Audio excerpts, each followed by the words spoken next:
भारतीय दर्शकों का दिल फिर से टूट गया और इस टूटे हुए दिल पर सेन मॉर्ट्स के गेंदबाजों की कुटाई कंगारू को उसकी औकात याद दिला दी। वॉटसन के आउट होने के बाद उनका कप्तान रिकी पोंटिंग बल्लेबाजी के लिए मैदान में उतरा। वॉटसन के आउट होने के बाद ऑस्ट्रेलिया की रन रिकॉर्ड 2 विकेट के नुकसान पर 245 रन था और शॉन मार्श के साथ क्रेग व्हाइट क्रीज पर मौजूद थे। भारतीय दर्शक भी अब टेंशन में थे क्योंकि अब सिर्फ 10 ओवर बाकी थे और ऑस्ट्रेलिया के पास अभी भी 8 विकेट हाथ में थे और जिनमें एक से एक खूंखार बल्लेबाज आना बाकी थे। 41वें ओवर की दूसरी गेंद पर 2 रन लेकर मार्श ने अपने वनडे करियर का पहला शतक पूरा कर लिया। शतक पूरा होते ही मार्श अब खतरनाक बल्लेबाजी कर रहा था। 43वें ओवर में उसने नेहरा को एक जबरदस्त छक्का जड़ दिया। अगले ही गेंद पर उसने एक और छक्का मारने की कोशिश की लेकिन बाउंड्री लाइन पर गौतम गंभीर ने एक लाजवाब कैच पकड़ के उस कंगारू का टाटा बाय बाय कर दिया। लेकिन अब ऑस्ट्रेलिया का स्कोर 271 पर पहुंच चुका था। भारतीय फैंस का जश्न अभी पूरा भी नहीं हुआ कि औकात नहीं है कि वो 351 रन बना सके। अगर सचिन खुद को क्रिकेट का भगवान कहता है तो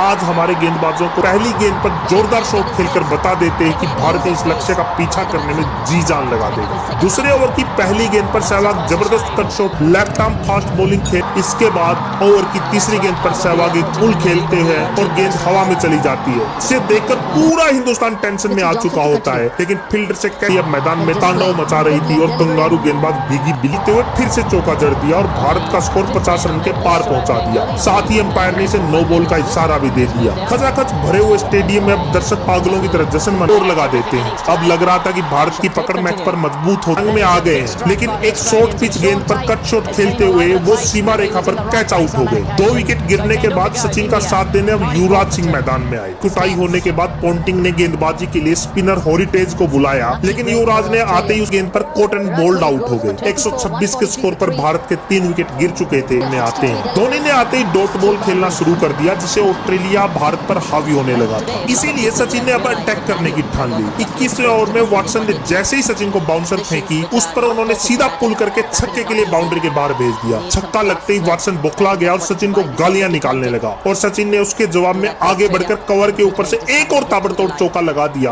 और उस बदतमीज कंगारू की बोलती बंद कर दी। सचिन का बल्ला अब आग उगल रहा था। अगली ओवर में सचिन ने आगे बढ़कर हेरिटेज की गेंद पर एक जबरदस्त छक्का लगा दिया और इसी के साथ भारत के 150 रन भी पूरे हो गए। पूरा स्टेडियम अब सचिन सचिन करते हुए जश्न मना रहा था और सचिन यही नहीं रुके। अगली गेंद पर आगे बढ़कर उन्होंने एक और गगनचुंबी छक्का लगा दिया। पूरा स्टेडियम अब मानो पागल हो चुका था। एक बार दर्शकों का शोर आप भी सुनिए का इंतजार कर रहा था। 27वें ओवर में सचिन एक सिंगल लेकर महज 81 गेंदों पर अपना 45वां शतक पूरा कर लेते हैं लेकिन सचिन भारत का स्कोर 4 विकेट के नुकसान की 40वें ओवर में सचिन एक जबरदस्त चौका जड़कर अब कैच आउट हो जाते हैं। इस पर सचिन एक पैडल स्कूप खेलने की कोशिश में कैच आउट हो जाते हैं और 140 गेंदों पर 175 रन की एक ऐतिहासिक पारी खेलकर जब सचिन वापस पवेलियन जा रहे थे तो लगा कि पूरा समय थम गया हो। आया था सचिन की मेहनत पे बाकी भारतीय टीम पानी फेर देती थी। वैसा ही आज के मैच में फिर से हो रहा था। 49वें ओवर की पहली गेंद पर आशीष नेहरा भी एक बड़ा शॉट मारने की कोशिश में कैच आउट हो गए। भारत के अब 9 विकेट गिर चुके थे लेकिन अगली गेंद पर प्रवीण कुमार ने एक जबरदस्त